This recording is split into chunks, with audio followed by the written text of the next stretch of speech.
मग काय नाही. तृतीयपंथी लोकांप्रमाणेच या पूजेमध्ये विशेष सहभाग नोंदवतात ती म्हणजे जोगती, जोगतिनी, देवदासी, परडीकाठी पूजणारे, कवड्याची माळ पूजणारे आणि ज्योत पूजणारी लोक. आता ही लोक विशेष करून पूजा करीत असताना धरणी मातेची पूजा करतात आणि धरणी मातेला आवाहन करतात की हे आई, आम्ही ज्या लोकांकडून दान स्वीकारतो, भिक्षा स्वीकारतो, त्या लोकांना तू सुजलाम सुफलाम कर. त्यांच्या घरातील धान्याचे कोठार हे कायम भरलेले राहावेत, जेणेकरून आमच्या परडीत, आमच्या झोळीत पुरेसं अन्न ते टाकू शकतील. आणि असं देवीला ते आवाहन करीत असताना धरणी मातेची पूजा करतात, ज्योत पेटवतात, कवड्याची माळ पुजतात, काठी परडी पुजतात आणि स्वतःची झोळी सुद्धा.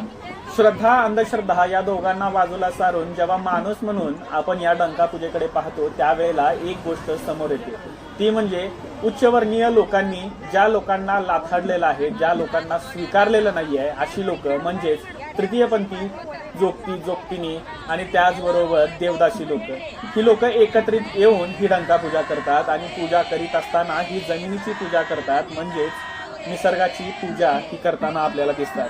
आणि निसर्गाची पूजा करीत असताना सुद्धा ही लोक आवाहन काय करतात, तर ज्या लोकांकडून आम्हाला दान मिळतं किंवा जी लोक आम्हाला दान देतात त्यांना सुखी ठेव रे बाबा, सुखी ठेव त्या लोकांना, ज्या लोकांचा हात मोकळा आहे, ज्या लोकांमुळे आमचं पोट भरतं, अशा लोकांना तू समृद्ध कर. अशीच मागणी ही लोक आई समोर करतात, त्या देवासमोर करतात.